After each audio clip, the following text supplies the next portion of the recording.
Welcome back to another episode of the RAG podcast with me, Sean Anderson, the CEO of Foxtel Media. This is the show where I bring to you stories from recruitment owners, leaders, managers all over the world who are prepared to tell us a bit more about their own individual story, the reasons why they do what they do. Sometimes I wonder why anyone would do what we do, but we do it. And more recently, we focused heavily on the coronavirus pandemic and how both the UK and Australia I've had different experiences, and now we can learn from each other. Not that I don't think many in the UK right now can learn. Sorry, I don't think many in Australia need to learn a lot from us right now, but we're definitely enjoying it the other way around. This morning, I'm live on LinkedIn Live with my co-host, Pete F45 Watson, the healthiest man in Melbourne, apparently, according to his LinkedIn profile. Pete, good evening. How are you? I'm all right. I'm pumped. From all the 45. Just looking fit as a fiddle, Pete. That's what I'd describe you as. My dad used to always use that. Mate, it's just another silver lining from COVID. Is it? Yeah. I mean, I think most people in Victoria, we walked, didn't we, Anton? Everybody walked through COVID, and I sort of ran through COVID. So there you go. Lost a bit. Looking lean, like it. Well, if you want to get a quick glimpse of what Pete's talking about, go on the Pete Watson LinkedIn page, and he's put a photo up in the gym today, looking tip top. And this morning we are both, Pete and I are delighted to be joined by Anton Roe. Anton is the director at Marshall McAdam, originally from the UK, as far as I'm aware. He's definitely got a bit of an Aussie twang now. Listen for it. Mate, don't say that. Listen for the way his words go up at the end. I've picked it up already. Anton is someone who I personally got to know over the UK summer, again, as part of the Hoxo Academy. He lives over in Victoria, has dealt with the extended lockdown, and we're delighted to have him on board. So, Anton, welcome to the RAG podcast. Yeah, thanks, Sean. Thanks, Pete. Thanks for inviting me on, welcoming me tonight. No, it's a pleasure. Before we get into anything else, I always ask my guests to do a brief intro for the listeners. So tell us who you are and a bit more about yourself and the business at Marshall McAdam. Yeah, okay. So, I've been in recruitment now just over 20 years. I started out, way back with Match Tech Group. In fact, we were called Matchmaker back then. So you can imagine how cringy that was, phoning candidates and clients, and the voicemails you'd leave and the suspicious partners that would be phoning you back. It was an interesting rebrand after a couple of years. But so started off there with Match Tech, spent 15, 16 years with them. Saw a lot of change. I think, when I joined, there was probably only about 15 people in the company or so. Went through a lot there with those guys with growth, went through an IPO, went through a big acquisition with them as well when we acquired Networkers. And eventually also, launched a couple of brands. So I launched Barclay Mead, launched Alderwood as well for the business. And then my last year after the acquisition, I actually found myself over in Dallas in Texas, running the business across there, which was, good fun, a good change. How long were you there for? I was there probably for about a year, which probably wasn't really what the plan was all about. But it was definitely about going out and I guess finding some new life experiences and things like that as well. And actually, when I got over there, I met my now wife, who's originally from Australia, from this part of the world. And I guess that through circumstances, we knew that we obviously wanted to be together, and finding the right place to do that. She was, I think, always going to win that debate. Pete knows that feeling. We had a big chat about that on your podcast. Yeah. So I think it was just over 4 years ago now. I found myself moving out here and leaving Match Tech after all that time, which was quite nervy really. That was all I'd really known in a recruitment sense. Mm-hmm. I think it was obviously a great training ground where I learned a hell of a lot, but with some really good people. I think Sean, you and I were talking about this, and people that have gone on and done some pretty incredible things as well beyond that. And when I initially came out here, I actually took a role with the Adecco Group. To launch a professional staffing business that was called Spring. So I got involved with that, and we got that off the ground and up and running. Spring's over here, right? Yeah, it's big globally, and I think Adecco had acquired it, and they were looking to consolidate the brands and do different things, and wanted to launch in professional staffing over here. And I think with my background, it was a natural fit. But interestingly, at the point when I first came out here, my old CEO, Brian Wilkinson, from Match Tech, actually introduced me to Ben and Hamish, who are the guys that own Marshall McAdam. Right. And he'd acquired one of their businesses previously when he was with Randstad, a business called Link Recruitment. And Brian said to me, these are good guys, good stand-up guys. You've got a lot in common. Culturally, you're well aligned. So we'd started a conversation, and I guess that conversation just kind of continued behind the scenes, really. And then probably a couple of years ago now, they approached me and said, look, we're in a position where we want to scale the business up. We've achieved a lot. And we'd like to bring you in, or there's an opportunity for you to come in and really look at where we're going with the business, and be part of that next step in our journey. So for me, it was the right thing. I'd enjoyed my time with Adecco, but I think I've learned through that process that probably a big corporate wasn't really for me.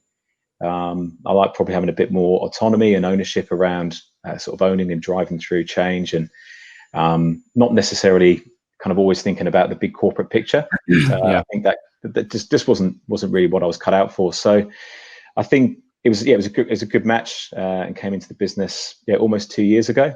So what do Marshall McAdam do? Like overview of the business? What's it focus on? Yeah, it's a funny one, this, isn't it? I think when anyone asks what does a recruitment company do, we all go straight to the default kind of specializations and whatnot. And we're actually working at the moment as a business to try and change our rhetoric around that and talk more about the solutions we provide. Because I think, I can say what we do. We do technology, we do finance, transformation, data. It's perm contract. It's in Melbourne. It's in Sydney.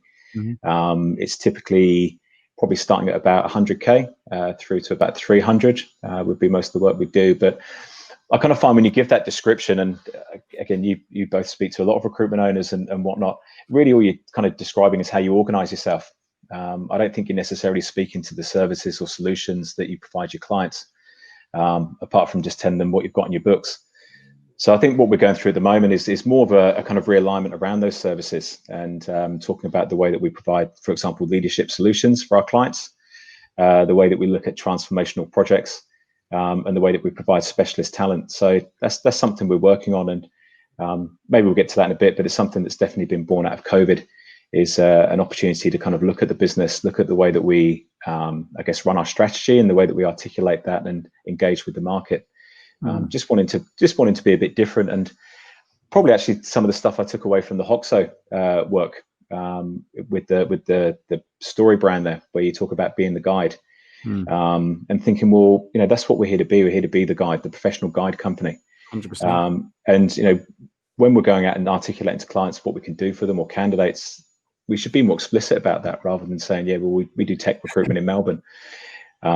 I don't think that's necessarily kind of hitting the nail on the head with what you're going to do for that person. Yeah, well, that's a very transactional way of talking, isn't it?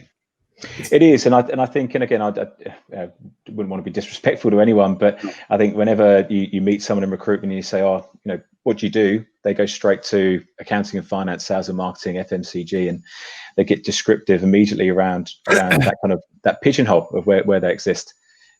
Which I guess you need to a certain degree, but I think there's also that sense of, say, the solutions and what you stand for. And Marshall McAdam very much epitomizes that classic Melbourne boutique feel, doesn't it? It's a business it's owner operated. The guys who founded the business at the helm, they've been around for a long time. They're very well respected, very well networked. Yeah, it's a good, sensible, mature business that's hugely respected in the marketplace. Yeah, it's just one of those. It just epitomizes a classic Melbourne boutique to me. Yeah, look, I'd agree with you. I think that's exactly what I felt when I came in, and the customers are very loyal. They're very engaged with what we do with them. They're very clear around the quality of the work that they want to deliver. Definitely not a KPI type organization. But I think what I saw when I came into the business was probably that sense of, well, how do we scale this?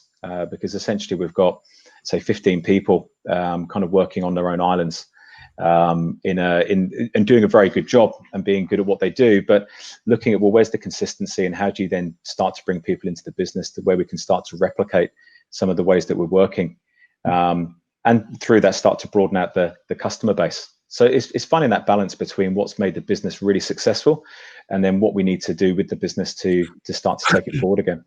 Well, we'll get into that all in a minute. One thing, obviously getting to know you, one thing that struck me about you was this calming nature. Like when I was in a room with 15, I was in a room with 15 people, and you always get a blend of characters, right? You always get lots of different personalities, but you just was this like rock solid, calming guy in the room. And I loved it. I really enjoyed being in your presence for that. And I could imagine leading a recruitment business, and especially where it's chaotic at best, that's gone in your favor. But I guess, because you mentioned you were a musician as well, weren't you, in your personal I was. life? Yes, yeah. I don't know. You just don't strike me as that obvious, like, wide boy. Not Match Tech, because I don't think that the people. No, I don't think the people I know from Match Tech are wide either. They're really smart. But you still, I don't know. When you said you're a musician, I was like, and I can see you with the guitar out. I can feel it. You're so laid back.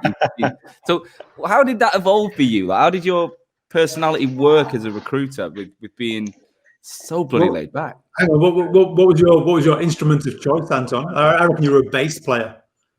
No. I was actually a guitarist frontman, singer as well. Singer as well, singer-songwriter. So that was my misspent youth. Why did you choose recruitment then? Like, because I imagine there was other options. Yeah, I guess I'd always sort of been working in sales and working in sort of some degree of something. Actually, when I was growing up as a kid, my dad was a market trader. Was he? And through my teen years, I used to work on the market stalls selling moccasin slippers of all things. Go on. In Portsmouth, which, being from Southampton, that's a baptism of fire. Trust me, when you're that age, being called scummer every day of the week. But I think I'd always just enjoyed that kind of human connection and just, I don't know, engaging with people and whatnot. So I'd always been drawn towards that, even sort of through college, working in telesales jobs or that kind of stuff. It's just naturally where I gravitated towards. And I still remember vividly actually seeing the advert in the newspaper. That's how long ago it was. The internet wasn't even a thing for Match Tech, and they were actually applying for, at the time, advertising for graduates, which I wasn't a graduate. I'd left school and college really without anything in terms of concrete qualifications at that point. But still went down and met with them. And I think, to be honest, I didn't really know what recruitment was. It didn't really make a lot of sense to me. I remember going in my first week, and I think I'd worked through a couple of recruitment companies as a temp, and my perception was they took half my pay. And got in there in the first week, and everyone's talking about ENIC and all this kind of stuff and limited companies, and I thought, I just don't even know what this is about. But I think I just enjoyed getting on the phone and just talking to people and then the candidates. And I think probably that's where maybe the creativity came into it, in terms of I guess probably what I saw as my skill as a recruiter was always and probably continues to be is that creativity, looking at different ways to put things together or frame different things.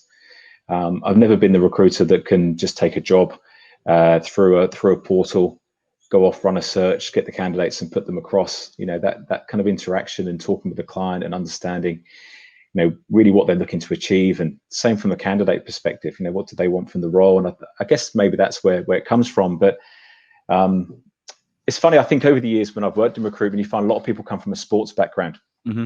And they've kind of worked around, let's say, high performance sport to some degree, and they know what it takes to be coached and to be developed, and to take on feedback, and what it takes to be the best of what you do. But equally, I've worked with quite a few musicians as well that have made the transfer into recruitment. There's a guy, Maduka, actually, that runs Concilium in London, who I think he's got a mobile or something. And he's a phenomenal recruiter. So, and we've talked about it a few times over the years that I think that creativity, and probably when you're writing music and performing it, you're probably trying to sell it as well and promote it, right?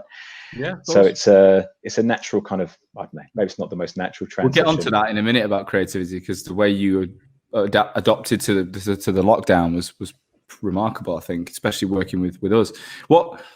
What about the calming nature, though? Am I just picking that up and it was something you've developed, or have you always had that? Because I imagine, just to set the scene, that was definitely something I had to learn. I was sky high when I did a deal, rock bottom when I didn't, and I was very yo-yo in my early days. And my boss, Steve Garner, I just loved how he was never that excited when you did a deal, but he was never disappointed, never very disappointed when you didn't. And he gave me that. And that was the first thing he said, when you move into leadership, you got to rein it in a bit. You got to ride the wave slightly less intensely. And you can be shitting your pants, but you can't show it. And you can't get too excited when you do one deal, because you expected to push that it's an expectation now. And I definitely worked on it, but I wouldn't say it's like the most natural thing for me. What about yourself? It's an interesting one. I think probably for the people I work with and work around, and when I do deals, I'm very high energy. I'm very, we get a deal, I'm the first one around the office, pumping fists and high-fiving and getting excited about it. I think probably on the flip side, I've probably been more balanced on the downs when things haven't gone right, or deals dropped out, contractors finish up. And I don't know where that necessarily comes from. Probably just the view that there's certain things you can control, certain things you can't control, and all you can do is just keep doing what your best and keep going at it. But definitely enjoying the successes, and I think that's it's nice. It's interesting you say that I'm a calm person. I guess I don't think of myself necessarily that way, but I think there's probably that element of just the natural calmness. I'm sorry, I'm reflecting on your question actually as well. I remember very vividly my first few years with Matchtech. George, that founded the business, and Adrian Gunn, who was a manager and eventually the CEO there.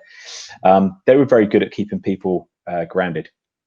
I think it was in my second year there.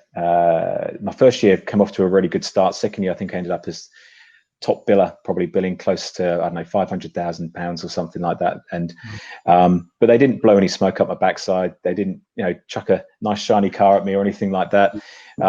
They were encouraging and supportive, but they equally wanted to know, well, where else do you want to take this? Where do you want to go next? And were quick to support me by putting a team around me and giving me opportunities to grow as well. So it was never quite that sense of what you're doing is not enough, but there was always a sense of, I kind of call it leadership by FOMO. The sense that there's always bigger and better things around the corner, and you want to stick around and do your best, because there's a fear that you won't be part of that if in this year kind of continuing to step up. And I definitely saw that through my time at Matchtech, and seeing the growth of the business and some of the things that we went through, and being part of, I think I was probably 27 years old, and with a group of people being tasked with working with the business to get it through an IPO. And I think probably one of the proudest days of my career was standing there on it was the end of October 2006, the London Stock Exchange, and watching the name pop up on the ticker for the first time.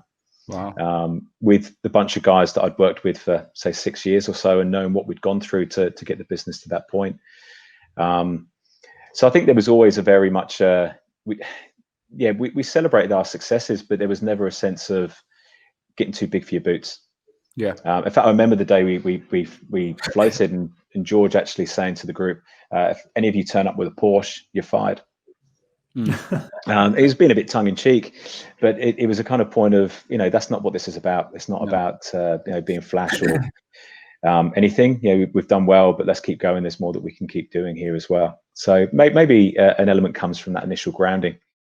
I'm interrupting this podcast to give you an update from our sponsor, Odro.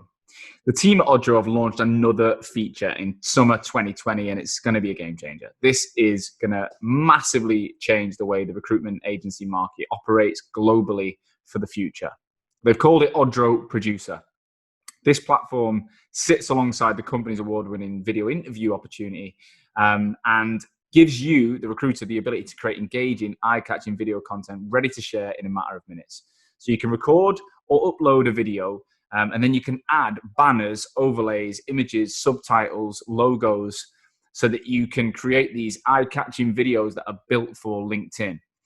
So whether you're interviewing, whether you're doing sales messaging, or you're just trying to put out valuable content online, then Odro is no longer just a video interview platform. It's also a content creation platform for recruiters. Get in touch with Odro today to see how you can implement this into your recruitment agency ASAP. Thanks for listening. Let's get back to the show. I reckon when you get into management early as well, it probably you've got to be for other people. What about you, Pete? Same sort of question. How did your career evolve that way in terms of managing the highs and the lows? Do you know what? It's really interesting. So I've never I've never been a team leader or a manager. It was just because I've been self-employed for 17 years. So management has never been anything that I've ventured into. But it's funny. I did a podcast today with, funnily enough, it might connect to you, Anton. You know Tom Dumper, who runs PSP. I know. I used to work with him in Melbourne. There you go. All right, so you both know him. So he's obviously ex-Matchtech. I did a podcast today with his wife, Helena, who has just written a book about avoiding burnout. And so we were talking about this very subject today, and managing highs and lows. And I was saying to her, I still struggle. I'll be honest with you, boys. I've had a terrible November. Right, I've had an awful November. I've had 4 job offers not go my way, and for a small self-employed business on the back end of a global pandemic, I did not need November to go the way that it just did. And I haven't handled it well, even with the years of experience that I apparently have. I still don't know how to accept it for what it is, put it to the side, and look to the future. I still stew on it. It still bothers me. So to answer your question, Sean, I don't know. I don't know how to. I think what you've said there probably is there's a connection, I think, between management of people and management of those situations, because it's like having children. I think. I mean, I don't have children, but once you have children, you've got a responsibility for other people. It's not yourself. So if you flap, they're gonna flap. It's that kind of, you've got to be the person that remains rock solid. And it sounds like in Matchtech, like some other organizations, they kind of, you grow up really fast because you're given those big responsibilities. Like you went off to Texas to run a business, for God's sake, at that age. Not many people do that. So we'll get into the whole coronavirus bit in a minute, but I want to know, so how did you feel about moving to Australia? Had you ever been there before? Like Pete was pretty open. He was a bit up and down about it. He wasn't exactly like desperate to go, but his wife was from there. It makes sense. How was your experience on that? Yeah, probably strange. Like everything in my life, I was pretty relaxed about it. Almost quite zen, I think. I knew what I wanted. I think, I knew that I probably committed a large chunk of my life to work and, achieving stuff through work and making certain sacrifices for that. And I think, maybe it sounds a bit cliche, but when I met my wife, I think I just knew that actually I need to find some balance here, and this is what I want. So I felt a perfect calmness about it once I'd made the decision. And it didn't take me long to really arrive at that decision. If anything, I probably felt like I was probably letting a few people down, particularly at Matchtech, where they backed me and kind of encouraged me and supported me. But then, on reflection, I just think you've got to make your own choices in life for certain things. And they had 16 years from me, so I don't think they got too much of a bad deal. But So yeah, I think coming out. No, to answer your question, sorry, I'd never been to Australia. I did a trip over here for about 10 days to see my wife and to kind of meet with a few companies. My brother lived out here, but he'd been out here. God, he's been out here now for probably close to 10 years. But he's very different. He was pretty much living in the hostel at Coogee for most of that time. Yeah, no, hadn't been out here, but I think it was nothing ventured, nothing gained. I think at that point when I came out here, I was probably 38, and thought, if I don't do this now, I'm never going to do this. And so let's do it. I'm in Texas. I haven't really got any family here. I haven't established any real strong friendships. I've got nothing at this point to kind of lose. I've decided to leave the UK. So why not go to Australia and see what that's all about, really? How did you find the difference in recruitment styles from the UK to Melbourne, because they are very different? And what was your discovery? Yeah, it's interesting. It reminded me of what I felt recruitment was when I first got into it. People work with you because they like you, they want to meet with you. In fact, I think it was Brian Wilkinson that gave me the advice. He said, Aussies will happily meet with you and engage with you and want to have a beer or coffee or whatever it is. But actually closing the buggers is pretty difficult. So he said, just keep an eye on it because you have lots of mates, but not necessarily it won't start to turn into sort of a business relationship because they're more social by nature. And I remember getting here and starting connecting with some pretty senior people in the market from a kind of client candidate perspective and just floating the idea of a coffee, and they'd all accept. And I felt like a rock star. I thought, this is brilliant. Everyone wants to meet with me. And you realize you kind of get out and about and you just kind of following what those connections are. But The other thing I think I learned as well was that, and maybe this was a stark difference to America, where your credentials are much more important. Everyone kind of wants to know where you went to school, who who you work with. Whereas I think when you get here, it's the opposite. People are probably turned off a bit by that here. They want to get to know you on a personal level and know what you're about and what you can offer. They don't really care if you've got a master's in this, or you live in a certain place, or you've done a certain thing, or you know certain people. They'll kind of judge you more on your own merit of who you are, which it took a bit of adjusting, but I prefer it. Again, I think you kind of know where you stand with that. So yeah, it's good. I think I'd certainly enjoy that more social aspect, getting out more face to face, and well, when we could, and hopefully next year. But perfect time to move in, right? You just face to face. Well, we all loved a bit of face to face, didn't we? So where was your business in end of February, early March 2020? Like, just set the scene for us. What did it look like? What was your role like? How many people, etc. And how was it actually going pre-pandemic? Yeah, so it was funny actually, because I think I was thinking about this today coming into this, because I had a feeling you're going to ask a question or a similar question to that. And I haven't really looked back too much, partly because I don't necessarily, well, to the point, I'm a probably personality type that tends to look forward rather than backwards a bit more. But so I dug out the results and had a little look. And what I do know is that this time last year, we were feeling supremely optimistic. We'd had a really, really great 6 months. The business was growing, sort of more than double-digit growth. The team, I was coming up to about a year in the business. We'd started to work in some new ways of going forward. We'd actually hired about 5 or 6 people that we wanted to go into new markets. And we went into Christmas feeling great. And, the figures were speaking for themselves, really. And then you kind of come into this year, and February was the best month in the company's history. Wow. So, look at the figures, and I actually found the slide deck from the end of month wrap I did in February, where I sort of got the results up and I'm showing them and telling them it's the best ever result, and potentially with the pipeline, March was looking even stronger. And then 2 weeks later, we closed the office. And then if you look at the results through March, April, May, June, the next 4 months, we build as much in perm in 4 months as we build in February. Wow. So the perm side just went off a cliff edge. And, again, I was looking through the pipeline, and I think 80% of the jobs that we had ongoing into March just went dead. They weren't filled by competitors or filled directly. They were just cancelled.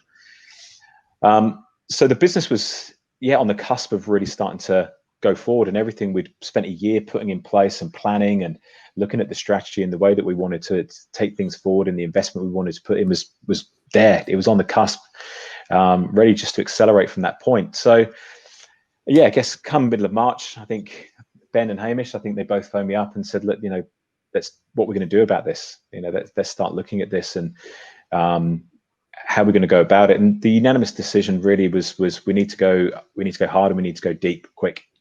We don't want death by 1,000 cuts. And I think you touched on this, the UK experience. I think, I look back and, again, I don't think I'm being sort of disingenuous, and I say that the GFC was probably in terms of the impact on the market in recruitment and what have you. And I think probably learning from some of those experiences and other experiences. 9/11 happened. I was running an aerospace team, so having been through crisis in the past, and what did you learn from that, and trying to apply it to this. So go deep and hard, I think that's what we need to do. So we actually let 5 or 6 people go very quickly, which were the newer people that had joined the business. Sorry, I didn't answer that question. So at that point, the business, we would have been 22, 23 people. Majority in Melbourne. About 16 people in Melbourne, and 4 or 5 people over in Sydney. We just actually hired a director in Sydney that had come across from Hong Kong. He'd been with us about 3 or 4 weeks, which is part of the investment and the growth strategy as well. So, but we just felt, we just had to make those decisions. So what do we do? So we let the 5 or 6 juniors that had recently joined the business, we let them go, which was not an easy decision to make. And we had to think that through in terms of the impact on them personally. But I think what we determined was that they were still so new to the business. They were new to markets that we were wanting to go into. We hadn't really established the clients. We hadn't really established the candidate basis. So them putting people, and some of them were kind of mixed experience, but then through a crisis, getting those people to go out and try and create something at that time, we felt was actually probably just not good for them as well. We also wanted to protect the core of the business and the people that had really grown the business and got it to that point. So we went very quickly down as well to a 4-day week. Everyone went down to 80, or the business went down to 80% pay. Myself and Ben and Hamish also went down to no pay for a period of time as well, just to make sure that survival was there. And we put a pause on bonuses, and we did explain that to the team. And we said, look, unless anything gets significantly worse, this is as deep as we feel that we have to go. We have to go at this point. We're going to look at other government incentives, like JobKeeper, and what we can do around rent relief and so forth as well, to make sure we prop things up. But the priority at this point is survive. We want to make sure that when we come out of the back of this, that there's a business still in some form, whatever that needs to look like, that we can go forward with. What kind of questions were you fielding from your people, Anton? What was the thing that they were most worried about, that they wanted answers from you on? It's a good question. I think they'll probably just want to know that that the business wasn't about to wrap up, the business wasn't about to disappear, that we would, support them as much as we could, that we would also be flexible, that we weren't expecting them to be working a 60-hour week through these conditions, and kind of mindful of their own home situations. We've got a fair few working parents working for us that were then also homeschooling and things like that as well. So, but I think, to be honest with you, the trust in the culture and the way that I guess they've been treated in the business leading up to it, and the way that since they'd been in the business, I think you said early on, Pete, it's a mature business with that kind of mature mindset. So we'd always had that kind of flexible way of working. So actually the idea of working from home wasn't an alien concept. It was something that we had. Most people would work from home 1, maybe 2 days a week, as it was anyway. Mm-hmm. So the idea of scaling that up a bit was fine. And I guess, again, we didn't really know to what extent that was going to have to go on for. The other thing that we did, I guess people did want to know, when are we going to be able to do things around salaries and bonuses, and what does that need to look at? So we worked hard to look at the numbers, to work through the cost lines. And then what we actually did, which I think is, you may have heard of other recruitment companies doing the same. I haven't spoken to anyone who's done anything like this, but we actually put in place a team threshold. And we said to the business, this is the figure. We've done the numbers, and if the business can hit this number, then we're going to top everybody's pay up to full salary. Regardless of how many hours you work, regardless of what you bill, regardless of your contribution, everybody will benefit from the team collectively hitting this number. So we put that in place, and then we also put a secondary threshold in place as well, where we said, if the team gets to this level, which wasn't significantly higher than the first level, then we're also going to have some cash to be able to pay some bonuses. And those bonuses will be looking at individual billings, but also individual contribution, and the way that people are potentially supporting their colleagues when they get a bit of work and they need support, or the way that people are generating work for others, the way that people are cross-selling, generally being encouraging and supporting the culture as well. And again, I'm probably jumping forward a little bit, but if I get to the quarter that we're in prior to this one, we absolutely smashed it. And the team all knew the number. We put a dashboard in place every week where everyone could see what the number looked like. They could see the pipeline. Every week I'd be reporting the progress. It felt like a bit like the bloody Trump election. When you're watching the stats, I felt like the guy on the screen tapping the different states. But just giving people that visibility. And I think what we knew going into this is that we are a boutique small business. So that's our strength. We're not trying to, I look at maybe a different situation like Stephen Carter or Paul Hallam were facing with sort of 100+ employees, and trying to get across those people and sort of communicate and engage with everyone and understand where everyone's at. And, that's a completely different, I think, scenario to what we found ourselves in, where we are. So, but just being very clear with everyone. And so they, I guess, also had that sense of a little bit being in control of their own destiny and knowing what they needed to contribute. And the collaboration and teamwork that's come off the back of that has been phenomenal, with the way that people are looking at each other's kind of deals and placements. And we do a morning kickoff, and everyone wants to know what's going on with each other's desk, because they know what that can bring to them personally as well. I love that. I think that's been one of the kind of, overarching consistent themes I've picked up is the togetherness of businesses post-COVID has been incredible. One thing that's going through my head as you're talking is your experience as being, you know, one year in roughly to that job of being the director that's running the business for two owners effectively. How did you feel going into a crisis as big as this? Did you worry about your job? Like, because you don't own the company. Like, surely they could go, well, one of us steps in, and we take the biggest hitter out of the business, and we step in and we manage it for the next 12 months. Did that ever, or how did you feel supported, etc. in that relationship? Yeah, look, and that's a good question. And there's even, without you knowing, there's actually probably more to that context as well, which despite being married to an Australian, at the point when COVID hit, I was still on a work-sponsored visa. Really? So whilst the application was in to get the spousal visa, I couldn't actually forfeit my work-sponsored visa without leaving the country, applying for a partner visa to then be able to come back into the country. So the only way I could stay in the country was to essentially let the work visa naturally expire, and then it would turn into a spousal visa after that. But that visa wasn't going to run out until the end of August, start of September. So I'm sitting there in March thinking, so if anything goes wrong here in the next 6 months, not only have I not got a job, but actually I've got no way to stay in Australia at this point. And I'm going to have to leave the country and kind of figure that out. Plus the context that at the end of last year, actually, my son had relocated to live with us permanently over here. Really? So it wasn't just me. I've got my son who's over here as well, that we've taken him from the UK. He's come and he's just starting to establish his own life here as well. Even more complex, if I really want to lay it all on, is my wife runs a travel business. Oh, wow. So you can imagine what her year's been like as well through this. So it was, pretty hairy time, I think, when that first hit. But where I would say Ben and Hamish were exceptional is, that first call when they picked up the phone and said, look, we're going to have to make some tough decisions here. The next words out of their mouth is, we see you as the guy that's going to lead the business forward through this and out of this. So we're 100% behind you, 100% behind what you bring to the business, what you've shown us and what we know you're about. So there was never really a question I felt, and I felt very comfortable and trusting in kind of where their mindsets were, that wasn't where they were going with their minds. Could you imagine they didn't say that? How hard the next few months would have been? Like, it would. Oh. That's an amazing thing to have done, to have put they spotted that in you straight away and went, let's settle this before he even thinks there's a doubt in our mind. I love that.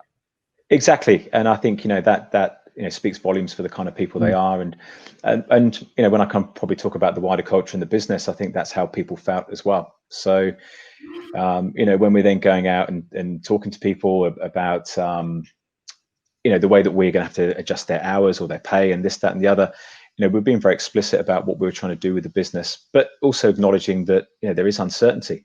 And we all know that, I think, but no, they were great. They've looked after me brilliantly in that sense. And I was very open with them, and they didn't actually know the visa situation. When I then said to them, this is where my visa situation sits. They didn't even know that. They were quite surprised actually by that situation afterwards, which again, probably made me feel even better about it, because they, hadn't done it as a knee-jerk reaction to that situation. They didn't base it on that decision. They based it on you, and that's great. Well, I feel like you've got a question, Pete. I do. So it's awesome that Ben and Hamish said that to you, and the sentiment was obviously very powerful. But with that would come presumably a lot of pressure. Yeah, a lot of pressure. And we're also going through a global recession, and you've also got everything going on at home. So that feels like a lot for one human to handle. So how did you look after you? How did you front up at work every day, supporting all those people who were looking to you, but then you were also looking after yourself? How did you manage? How did you cope? I'm not sure I always did, I think is the answer to that. I think, look, from the start, I knew I had to focus on my own well-being. And you talked about the steps, through those first few months, I was out walking and clearing my head. I'm lucky that, in my home life here, I've got a huge amount of support and someone who's encouraging and wants the best from what I'm doing. And, we'll go out of a way to make sure that I'm given that I guess, space to be able to do the job, but equally the space to have some sort of downtime and be able to switch off from it as well. And again, it's funny as you say that, and there was never a moment where I felt any pressure from it. I think, again, maybe it talks probably slightly to my personality or the nature of what I'm about. I enjoy challenge. I think I enjoy being in a situation where I'm not very good at BAU. I think it's probably the best way of putting it. Put me in a situation where there's something to fix, something to resolve, something to change, something to take forward, and that's when I'm probably at my best. And yeah, I'm not saying I got everything right probably through the last 8 months, but it probably played more to my strengths. And again, I think if you look at the personalities of Ben and Hamish, again, I think they'd probably be the first to say as well that of the three of us, the leadership that we needed over the last few months and probably going forward was probably more suited probably to my style. I was definitely I would say the optimist of the three. So wow, you almost saying that when COVID came along, you were like, great, let's have it. Do you know what? Do you know? No, probably not quite that much. I think there's definitely a few moments like that. But again, I think it was like, well, what can you do about it? You know, all you can do is you roll your sleeves up and make a plan. And I said this to a few people at the time, and I continue to say this. I think, you know, you can get drawn into the negatives of COVID, and you can be watching the daily numbers and statistics and the kind of fear of it. But I actually think this is the single greatest opportunity in our careers to do something. You know, there's no better time to reinvent yourself, to knock out some of the bad habits and things that are in the business that you don't necessarily want to continue, and really carve a pathway for how you want to go forward from this point. And I think for me, I think once I kind of got a feel across the numbers and the workflow, and look, we were in a fortunate position that, you know, I talked there through what the drop in the business looked like. But if I look at the quarter from July through to September, it was pretty much on par with what we did in the previous year. I think we were maybe 3% down on prior year, which is crazy. But once you could see what those figures were going to look like, my head quickly went beyond survival mode and into future mode. You know, where can we take this? Where can we take all the great opportunity that we've got within this business and the goodwill from the customers and the brand that we've created, and how can we really start to do something a bit different? So I think there was I never felt this kind of sense of pressure. The market's going to do what the market's going to do. I knew that I was surrounded by great people, experienced recruiters that knew what they were doing. You know, we weren't carrying anyone that, let's say, had less than probably 2 or 3 years recruitment experience. They all knew how to recruit. They all knew how to BD. So from a technical point of view, they didn't necessarily need that support. From probably a mental well-being and an encouragement and positivity, of course. And that's, you know, a challenge. I think Ange spoke about this last week. You know, as the leader, you're expected to kind of dust yourself off every morning and be the one with the biggest smile and the energy and the let's go. And I'd say there's probably been certain days where I've struggled to be that. But I think we all have. A final interruption to today's episode to introduce Vincere. Vincere is the all-in-one CRM ATS platform built for the recruitment and staffing industry. Now, I first heard about these guys about a year ago. The amount of prospect recruitment agencies and clients I was working with that were telling me they were moving over to Vincere, I had to look into it.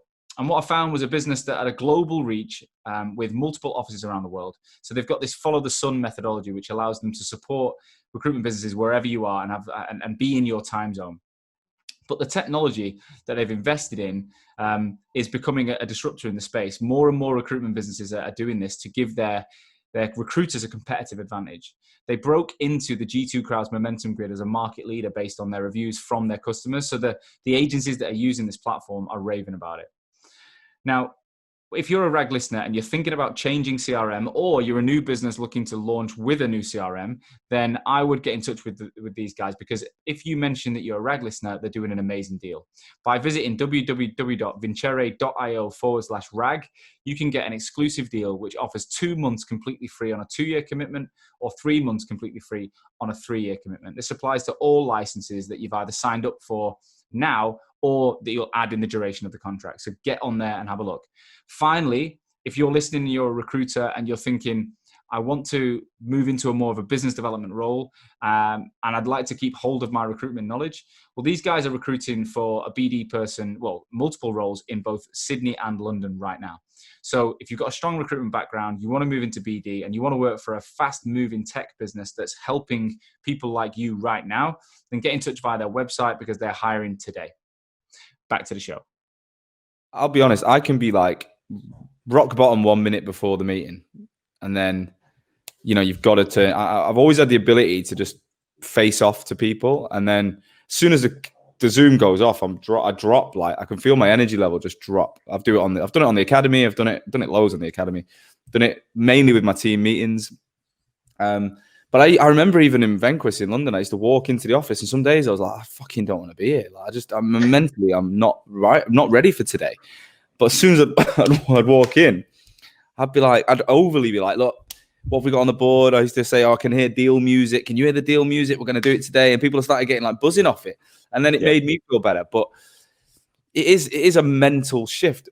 I've actually started seeing a clinical psychologist and high performance coach in the last month. Unbelievable guy. It's been an incredible journey. Well, say it's been incredible. It will be. I can't wait. I work with him every week for 90 minutes. And last night I sat with him after, I think I did 7 hours of Zoom calls, and I had an hour and a half Zoom with him, and I was pretty shattered. And I think I started the call a bit like, you know, just letting it all out, whinging a bit. And he's like, stop.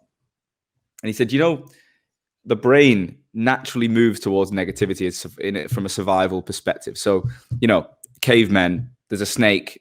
The snake's going to kill me. I better bugger off. Kind of, you always look. Our ancestors have bred that to come from a place of fear and think of the worst. It's like it's a protection mechanism. And he's like, you've got to remember, it's just your brain doing it. Like, so you got to kind of let your brain do it, but then pull yourself almost away from those thoughts and look at it again, maybe 30 seconds later, objectively, and go, well, that's just my brain fearing the worst. And try and look at it again from a reality perspective. Try and pull yourself out of that. But your brain needs to go through these mental negative loops of, you know, shit, I've had a crap November, maybe I'll have a crap December, and then January's fucked, and I'm going to earn no money next year, and my career's over, and you know, I might be the fittest guy in Melbourne in F45, but everything else is done. But you know what I mean, Pete? Like, you can go into that, I'm sure, but it's important to then stop and just go, that is just my brain. It's like a little, you know, someone on my shoulder just telling me the worst case. Thank you for that. And then close the little, as if like, you know, a friend giving you some aggro. Thanks for that. Appreciate your opinion, but put it to one side. And I find that really difficult, but I'm excited to know that you can separate. And it sounds like you've almost got that skill, Anton. You've naturally got a bit of that, see through all the mess to the clarity of what is possible. Yeah, I think so. I think I read something recently where it said, and I'm probably not quoting this quite right, but a pessimist believes that everything's negative and we're all doomed and it's going to end up in a bad way. An optimist believes that things are going to be all right, but they don't necessarily know what it's going to be yet. Yeah. And I think that's probably where I sit. You know, I kind of look at things and think, well, nothing lasts forever. Nothing, you know, it's a bad day, it's a bad week, it's a bad situation. You know, candidates declined a job or whatever. Well, you know, there's still potentially an opportunity there to do something about it and go forward, or there's going to be something else somewhere else. And I think that it's just not dwelling, I think, on the bad bits, which, yeah, maybe that is just more of a natural trait. I don't know. Maybe it's when you joined the Oxo Academy at the beginning of the extended lockdown in Melbourne. I've talked about this a lot because you were part of the same group, and you know, again, I remember everyone was on rock. I felt like the floor of that room in the first meeting was really low, but you stood out to me on the first meeting as being you wouldn't have known. Like you were just smiling, you were just grinning, you were just like, hey, you're happy to be there. I felt so. I guess twofold question: why did you take the decision to join us and invest in yourself in something new at that point when you could have just reverted to type? And then tell us a bit more about how you actually took my stuff and pivoted and shifted it into your own business. Yeah, right. I think I've always enjoyed, I guess, learning and developing and looking at new things, ways of doing things, and probably always looked on with a bit of envy at some people, particularly on LinkedIn, that are producing great content and saying interesting things, and thinking, I'm sure I could do that.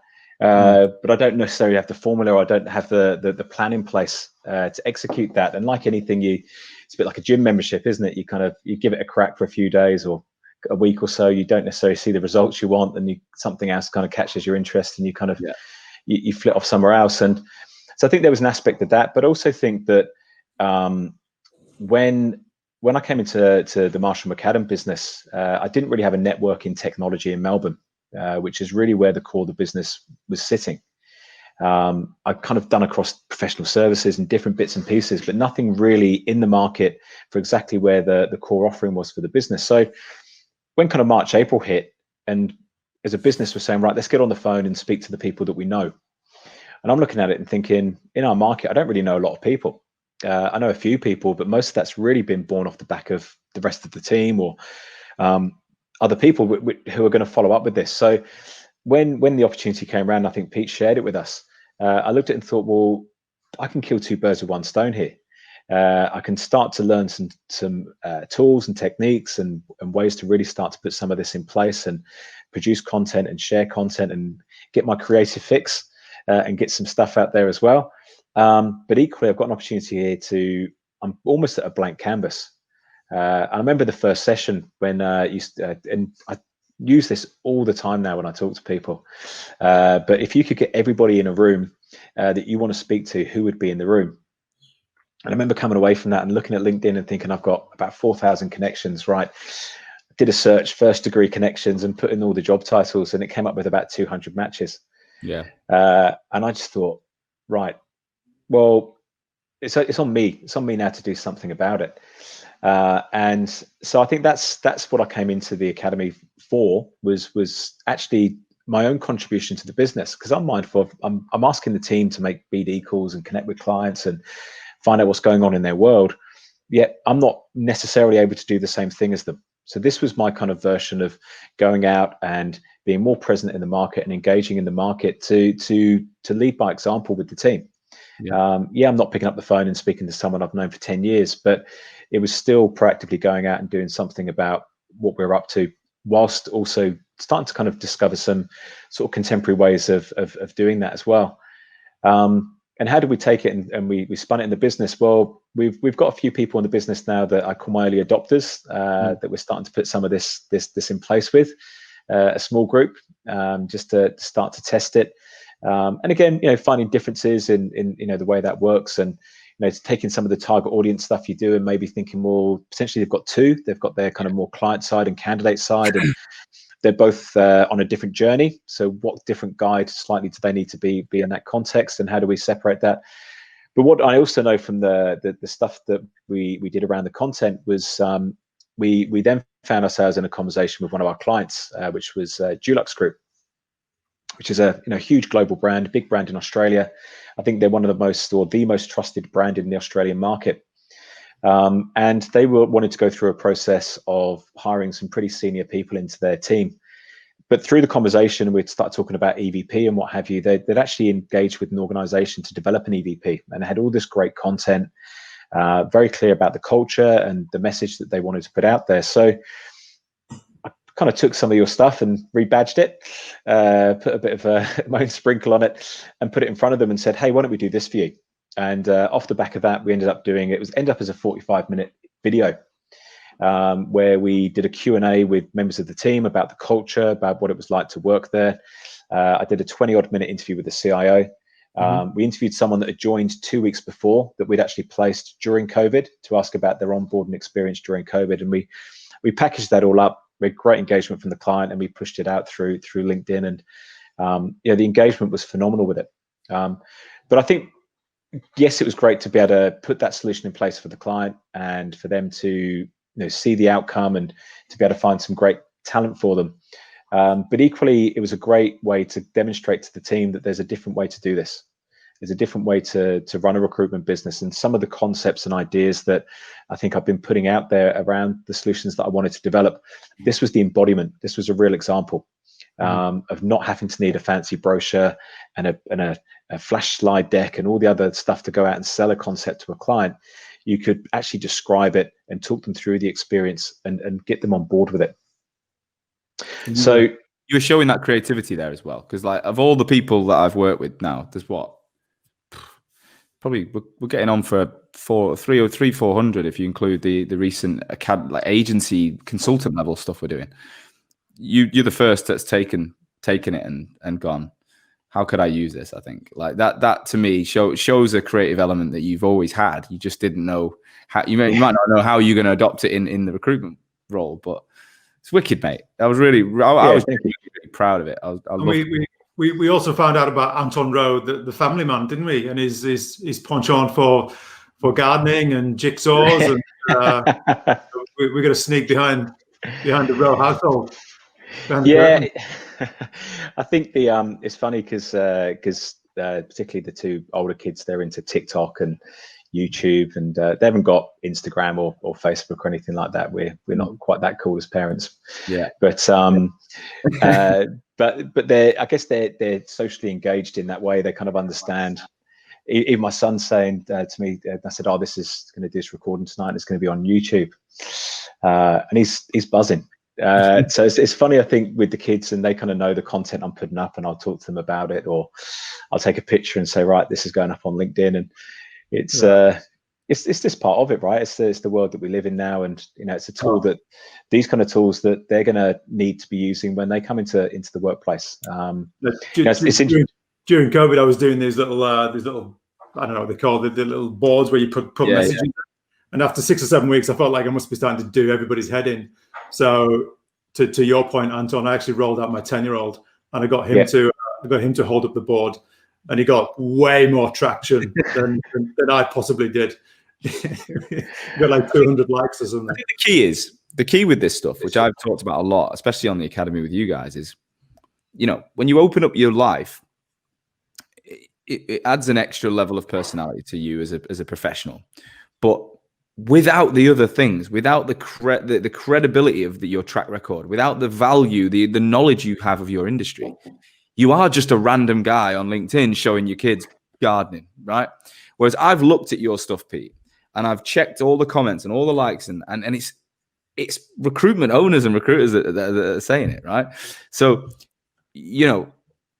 that to me is the sign you've nailed it. When you can release something openly and honest, and the people that are engaging are the target audience, because that's what we want, right? We want to ring our clients, and we want to have a chat about fucking Christmas and the weather and coronavirus and our kids and the football. We don't want to talk. I mean, I don't know about you. If it's all about business, I'm bored shitless. Like, I don't want to have that like robotic relationship with people. It's never been my style. And when you release more online, it allows you to start that process before you even pick up the phone. It doesn't replace the phone. Like you don't do a deal from a personal post, but it can open the door. It can get you on the phone. It can make the phone easier. Do you get what I'm saying? So I think people really they don't understand it. They're like, yeah, but I'll just stick load. If that works, stick loads of that out. But if that's all you do, you are just a random guy that's just like out there on LinkedIn. You've got to combine the stuff around your professionalism, your business focus, your industry, and when you get that combination right, things start to really grow. Hey, Sean, I think so. It's sorry, Anton, go on. Pete. Well, I was just going to say, go on. I was just going to say we noticed through COVID that LinkedIn got very, very, very noisy, right? Because everybody started having a crack at improving their output, myself included. As somebody who's running a business, Sean, who was designed to help people raise their game in that field, did you welcome the increased activity and the increased noise, or did it annoy you somewhat? I loved it. It was like, I've said it on a few podcasts, it was like my vision 5 years ago coming true. Like I sat there in early 2016, watching Gary Vaynerchuk on YouTube, going, this guy's getting 40,000, 50,000 views on a video that's took him 8 minutes, right? I'm spending fucking 3 hours, 8, 9, 10 o'clock, trying to get 10 hiring manager phone calls. And I'm like, it's fucking draining. It's boring. It's repetitive. I've been doing this since I started my career 7 years ago. I'm like, there's got to be, and I actually really like. I don't know. I feel like I had an opinion. I could say more than if I actually got the fucking client to speak to me. I knew I was home and dry. Like I had loads to say. I had loads of knowledge. But the amount of time people would answer the phone, and as soon as they'd hear you, they go, "Oh, I'm in a meeting, mate. Or I'll call you back." Bang, gone. And like, you're not in a meeting because you answered the phone. You wouldn't answer the phone in a meeting. Also, you know, people just stopped answering the phone because of the mobile phone, like talk to you later button you can press. Like there's so many reasons it started to get more tricky. And I felt I just had this vision that I was going to build a brand for my own recruitment company that was going to be built on content. It was going to be video. It was going to be written content. I didn't know what at the beginning I was going to talk about, but I felt like I had so much to give and I was proving it offline. Like you don't do the numbers I was doing if you don't know your shit. And I was like, I'm excited. I got like, Amma was like, "You are a lunatic. Shut up. Like, let's just go back to what we do." I was like, no, we can do this. So I had this vision for myself. And then it was like this light bulb moment, Pete, when I started talking to like-minded people, like your 30-year-old recruitment owners, the people that were very early on in their journey as an owner. They all were like, get it. A lot of people thought I was lunatic, but there was people that got it. And there was enough people for me to go, this is going to happen. Like, and then you remember Facebook, like originally was a certain type of platform, and then it evolved. It became so different. And I kind of thought, well, LinkedIn at the moment is pretty boring. Like all it is articles. And, you know, I even have a screenshot on my phone from 2015 of the LinkedIn. Like I took a photo of LinkedIn for, I think it was my girlfriend at the time or something. And like even the way that the UI was, it was so boring and dull. I was like, you know, we spend fucking so much time on this. And this is going to be pretty cool. So I had this vision and I felt like in Corona, it was starting to really happen. People were really starting to, you know, up their game. With that comes competition. With that comes, you know, the algorithm changes and all sorts. But what you've got to remember, Pete, as well, which I think me and you are blinded by a bit. We look at our LinkedIn feed is recruitment owner. Like, so we see our own LinkedIn universe. Anton sees his LinkedIn universe, which is 4,000 connections in May or June that were split across Southampton, London, UK, Texas, Australia. He's not seeing what you're seeing. So when Anton does his videos and stands out, the people that see him, you'll see it and I'll see it, but we'll also see the 50 other recruiters that are starting to do it. And we're like, oh, everyone's on it. Whereas everyone's got their own LinkedIn. Everyone sees their own version of LinkedIn. So, you know, even if they are the 50th person you've seen today, put a fucking video up. They might be the only person their audience has seen put a video up. If you think about the clients you deal with in technology, you know, a lot of these guys are internal in corporates. Are they all building personal brands? No. So you're standing out in a world that is so different because a client's LinkedIn might only have 300 people on it. Yeah. And you're the only one who's made a video this year. Do you get where I'm going? So you've got to twist the lens a little bit. You've got to think it's very easy to see the world from your lens and think, right, well, everyone's doing it. Oh, it's getting harder, blah, blah, blah. Actually, I think it's great. I think the percentage of recruiters doing this now, I'd say it's less than 5% across the globe. Like there's just, for every one doing it, you'll find hundreds that aren't. Yeah. So I think it's super exciting for the industry. And Anton, I've loved watching your journey. It's been brilliant. To wrap up, because we're bang on an hour, but I don't feel like that's how I want to close it off. What do you see for next year for Marshall McAdam? What do you see for Australia next year? The economy, like, give us your viewpoint on that as we come to the last month of this year. Good question. I think what I'm already starting to see is probably a shift in the sense of when clients are coming to market, their hires that they're trying to make are probably even more important to them than they were ever. Right. They know that they can't make a mistake. They've got to get the best person, or they've got the shift in their own strategy. So maybe what they're hiring looks a bit different to what they hired previously, and they need a bit more consultation. One of the things that we've seen as a massive shift on the perm side is an increase in retained work, which seems strange when you think that there's potentially less work going around. But I was actually looking at the stats today. Since March, I think we've taken on 20 retainers, but 13 of those since September. Wow. So it's a big shift. And what we're finding, I guess, is in that conversation with the client is they want more advice. They want more input around how to go to market and find the best people. I think there was this misconception early on in COVID that all these people, all these talented people have been laid off, and we're just sitting there on the job boards looking for their next opportunity, and that the clients could have their kind of pick, and they could interview 12 people for one role, and there was just a queue of people lining up for their jobs. And probably in some markets, I would guess in tourism, in hospitality and retail, that may be the case, but certainly in some of the markets around technology that we've seen have only got stronger. And every company is looking for that digital transfer. Well, not every company, so that's an exaggeration, but a lot of companies are looking and thinking about digital transformation.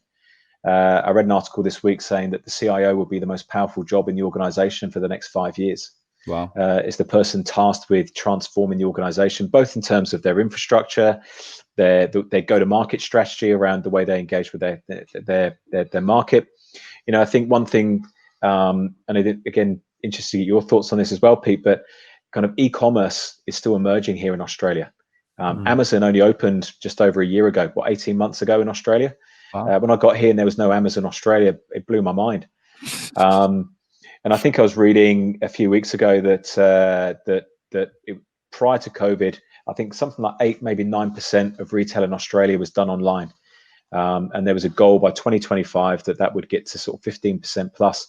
And through COVID, it's accelerated through that, where people have had no choice, particularly with the retail being shut in Melbourne for however many weeks it was, 8 weeks, 10 weeks. So I think that's what we're seeing. So again, I'm probably going off point a bit, but I think that technology and the investment in technology is going to be key. Companies are going to be hiring skills that they've maybe not hired before and not thought about bringing into the organization before. So I think the role of the recruitment industry is a real chance to differentiate from the job boards for the first time. We're not competing in the sense of a client saying, "Oh, well, I can come to you, or I can stick an ad up, or I can go out to maybe 3 or 4 agencies and give everyone the brief, and then I'm going to get all these CVs back, and they've all got this big database."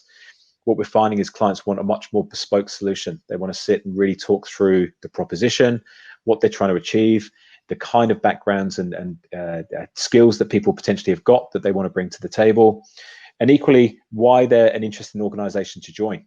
I think we're going to see a lot of risk-averse candidates over the next sort of 12, 18 months. And I think I did a post on this, but anyone going into an interview, I think in the next couple of years should be asking companies, how did you manage your team through COVID?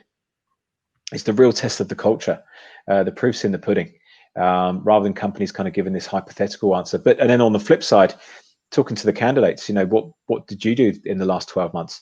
Talk me through your journey. I think that is probably, there's only 2 questions that any interview is going to require for the next 5 years, and let's discuss that. And you're going to learn a lot more about the individual. So I think I see just a shift, an opportunity, I suppose, to actually go up the value chain and with the services and the solutions.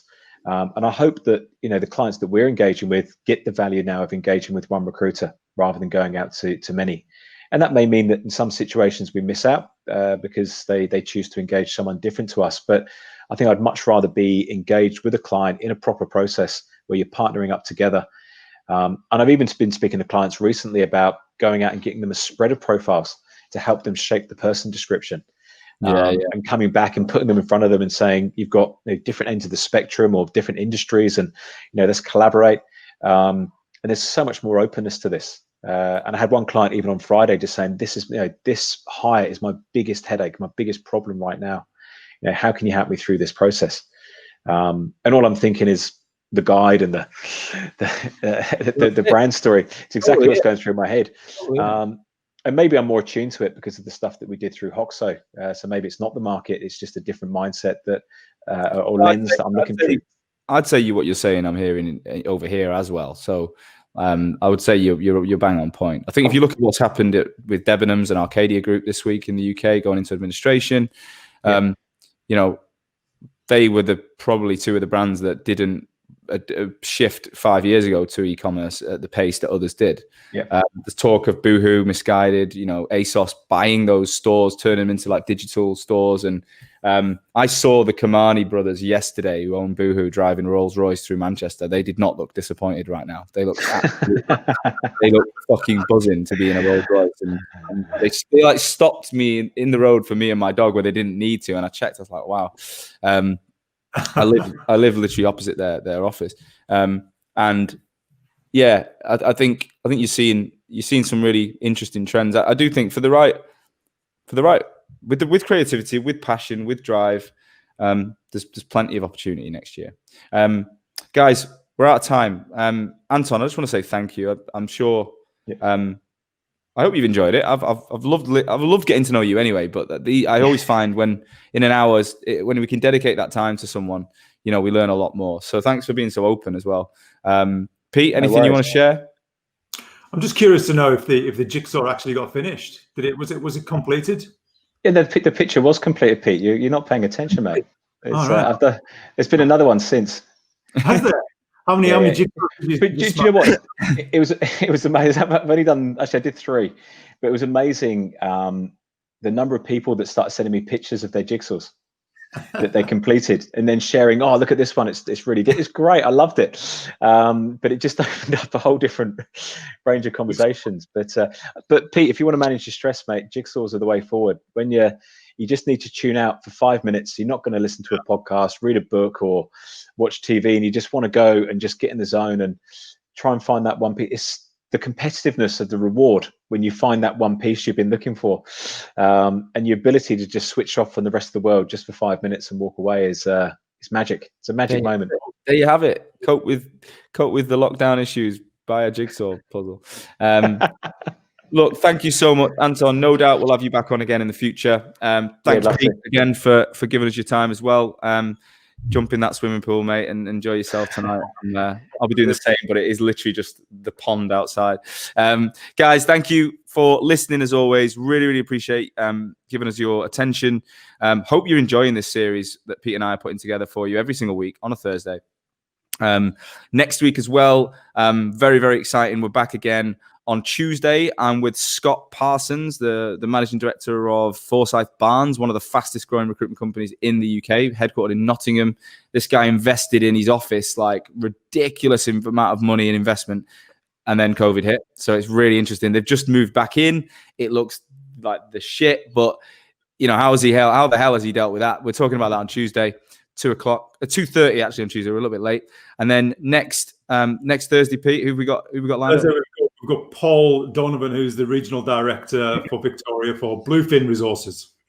Right. I actually don't know Paul. Never spoke to him, so I'm very excited about this one. He's a fellow POM, very high energy, glass half full.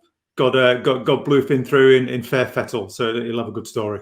Love it. Well, guys, if you've enjoyed listening today, if you feel like Anton's story has resonated, please do me one thing. Just share it with another recruiter, another recruitment owner It really is important to me and Pete that the more people listen to this, the more we can learn from each other, and we can get through this random time we live in a much better light. I'll be back again on Tuesday at 2:30 on LinkedIn Live. In the meantime, you stay safe, and we'll see you soon.